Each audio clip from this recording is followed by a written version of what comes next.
আসসালামু আলাইকুম everyone, welcome to code with Nasim. Code with নাসিমের সাথে আমি নাসিম আছি আপনাদের সাথে। সো এইচটিএমএল সিরিজের আরও একটি ভিডিও নিয়ে আমি আপনাদের সামনে আজকে হাজির হয়েছি।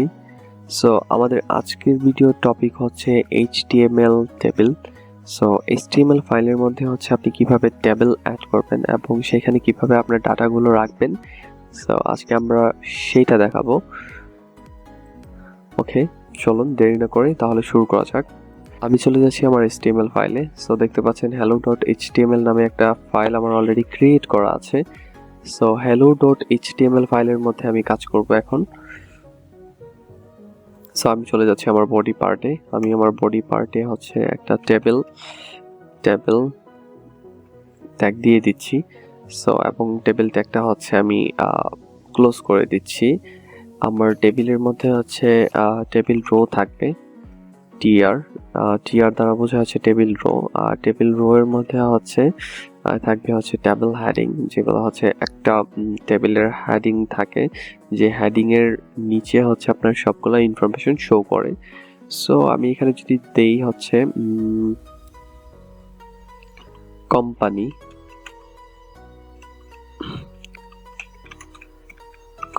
নেম। সো এরকম ভাবে আমি হচ্ছে তিনটা হেডিং নিয়ে নিব: company name, company email and company phone number. Okay, so আমি তিনটা হেডিং নিয়ে নিয়েছি। একটা টেবিল ট্যাগের মধ্যে হচ্ছে আমি টেবিল রো নিয়েছি, যেগুলো রো হিসেবে থাকবে। আর প্রত্যেকটা রো এর মধ্যে হচ্ছে আমি একটা করে হেডিং নিয়ে নিয়েছি। একটা হেডিং হচ্ছে কোম্পানি নেম, একটা হেডিং হচ্ছে কোম্পানি ইমেল অ্যান্ড আরেকটা হেডিং হচ্ছে কোম্পানি ফোন নাম্বার। ওকে, সো এখন আমি আবার আমার টেবিল রো নিয়ে নিব। আমি আমার টিআর মানে টেবিল রো এর মধ্যে হচ্ছে আমি আর ডাটাগুলো আমি লিস্ট করব।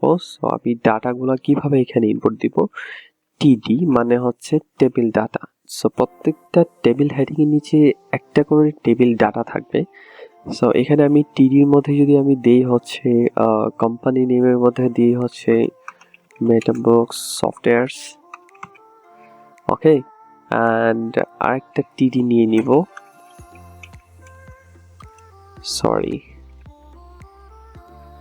আরেকটা টিডি নিব, মানে টেবিল ডাটা নিব। তো ইমেল যদি আমি নেই তাহলে হচ্ছে meta@gmail.com। ওকে, সো আরেকটা আমি টিডি নিব, কারণ প্রত্যেকটা টেবিল হেডিং এর সাথে কিন্তু এক একটা টেবিল রো অ্যাটাচ করা বা লিঙ্ক আপ করা।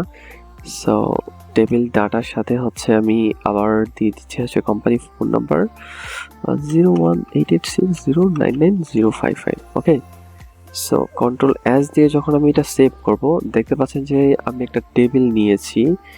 সেই টেবিলের মধ্যে হচ্ছে টেবিল রো নিয়েছি। টেবিল রো এর মধ্যে হচ্ছে আমি প্রত্যেকটা রো এর জন্য হেডিং রেখেছি company name, company email and company phone number. আর প্রত্যেকটা টেবিল হেডিং এর মধ্যে হচ্ছে আমি টেবিলের ডাটাগুলো রেখেছি: কোম্পানির name, company email and company phone number. তারপর আমি যখন কন্ট্রোল এস দিয়ে এটা সেভ করব এইচটিএমএল ফাইলটা, সো ওপেন উইথ লাইভ সার্ভারে আমি যখন দিব, সো দেখতে পাচ্ছেন যে আমার কোম্পানি নেম, কোম্পানি ইমেল, তারপর হচ্ছে কোম্পানি ফোন নাম্বার এখানে শো করছে।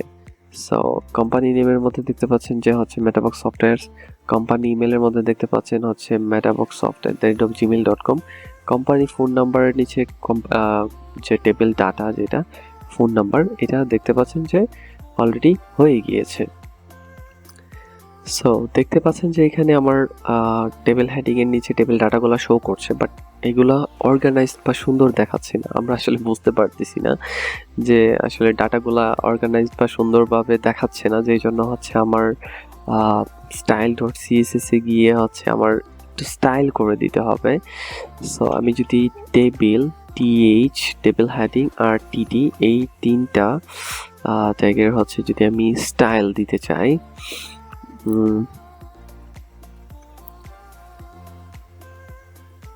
ওকে, সো এইটা আমি হচ্ছে আমার টেবিলটাতে আমি বর্ডার দিয়ে দিব।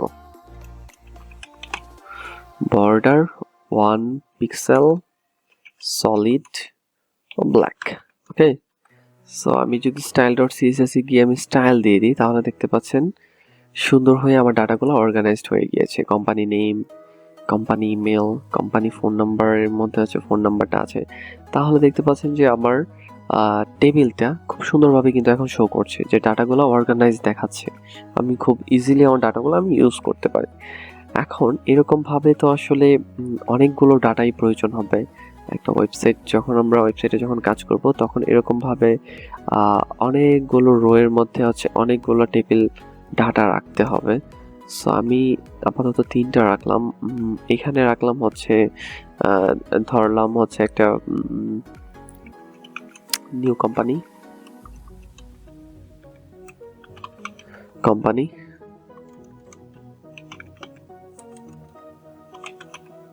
ওকে, আর এইটা দিলাম হচ্ছে ডেমো কোম্পানি।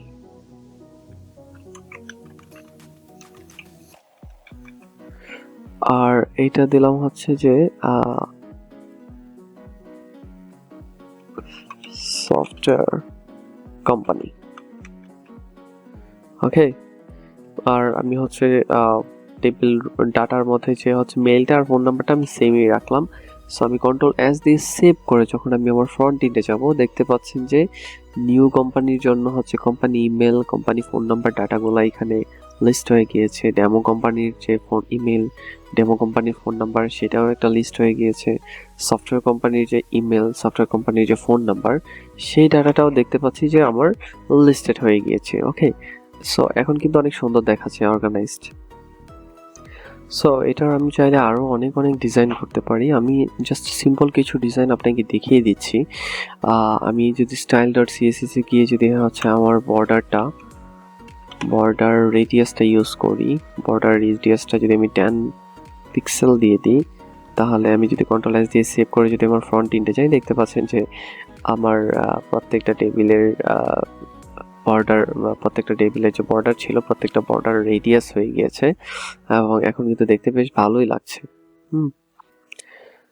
তো আমি যদি চাই এখানে হচ্ছে আমি বর্ডারের কালার ইউজ করব আলাদা, বর্ডার কালার, তাহলে আমি সেটাও করতে পারি। দিয়ে দিলাম হচ্ছে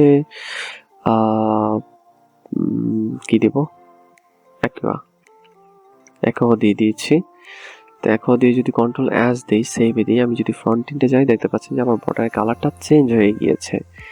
এখন এইখানে যদি আমি চাই যে হচ্ছে বর্ডার কালারের পাশাপাশি টেবিল হেডিং এবং টেবিল ডাটার কালারটা চেঞ্জ করে দিব, টেবিল হেডিং টেবিল ডাটার কালারটা আমি চেঞ্জ করে দিব, তাহলে হচ্ছে মানে ব্যাকগ্রাউন্ডের কালারটা, তাহলে হচ্ছে ব্যাকগ্রাউন্ড কালার দিয়ে আমি যদি এখানে দিই হচ্ছে অ্যাকোয়ামেরিন যদি আমি দেই, যদি Ctrl+S দিয়ে সেভ দিই তাহলে দেখতে পাচ্ছেন যে আমার company name, company email, table row এবং টেবিল ডাটার কালারটা চেঞ্জ হয়ে গিয়েছে। ওকে, সো আমি টেবিল হেডিং আর টেবিল কালারের টেবিল ডাটা যেটা সেটার কালারটা আমি একটু ডিফারেন্ট করে দিতে চাচ্ছি। এটা হচ্ছে ব্যাকগ্রাউন্ড কালার থাকবে হচ্ছে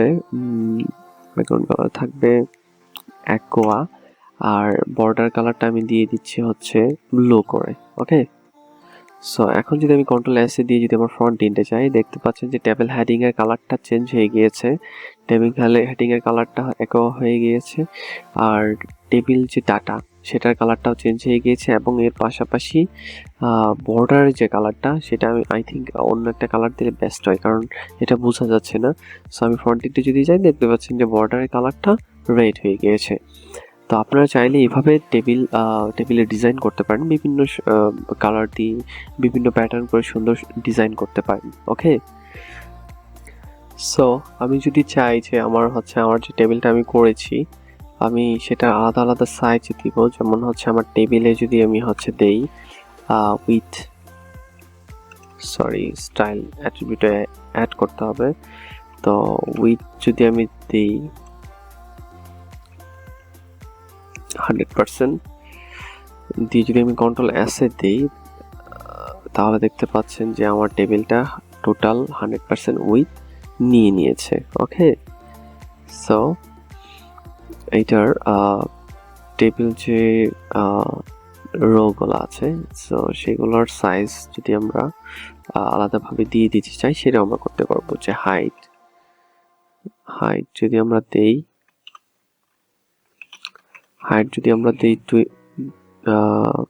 ধরেন 15 পিক্সেল দিচ্ছি, হ্যাঁ, 15 পিক্সেল দেওয়ার পর যদি আমি কন্ট্রোল এস এ দিই, তাহলে দেখতে পাচ্ছেন যে স্পেসিফিকভাবে যে এই রোটা, এটার সাইজ 50 পিক্সেল হয়ে গিয়েছে। ওকে, সো এভাবে চাইলে হচ্ছে আমরা প্রত্যেকটা রো এর সাইজ আমরা দিয়ে দিতে পারবো, এবং প্রত্যেকটা টেবিলের সাইজ এবং হাইট, উইথ আমরা আলাদাভাবে দিয়ে দিতে পারবো। এবং এর পাশাপাশি আমরা যদি চাই যে আমাদের HTML এর যে টেবিল রো, মানে টেবিল হেডিংটা দেখতে পাচ্ছি যে কোম্পানি নেম যেটা, এটা আমি দেখতে পাচ্ছি যে আমার টেক্সট অ্যালাইন সেন্টারে শো করছে। এটা যদি আমি চাই যে style.css থেকে এটার টেক্সট গুলো হচ্ছে আমি সেন্টারে দিয়ে দিব, তাহলে আমার যেটা করতে হবে, টেক্সট অ্যালাইন এটা সেন্টার করে দিতে হবে। ওকে, সো এটা সেন্টার করে দেওয়ার পর কন্ট্রোল এস এ দিব, তাহলে দেখতে পাচ্ছি যে আমার প্রত্যেকটা টেবিল ডাটাগুলো সেন্টারে চলে গিয়েছে। এখন আরো দেখতে সুন্দর লাগছে। ঠিক আছে, সো আজকের ভিডিওটি এই পর্যন্তই। দেখা হবে আবার নেক্সট ভিডিওতে। সো ভিডিওটি যদি ভালো লেগে থাকে তাহলে অবশ্যই আমার ভিডিওটিতে লাইক দিবেন এবং আমার ইউটিউব চ্যানেলটি সাবস্ক্রাইব করবেন। সো সবাই ভালো থাকবেন, সুস্থ থাকবেন। দেখা হবে নেক্সট ভিডিওতে। আল্লাহ হাফেজ।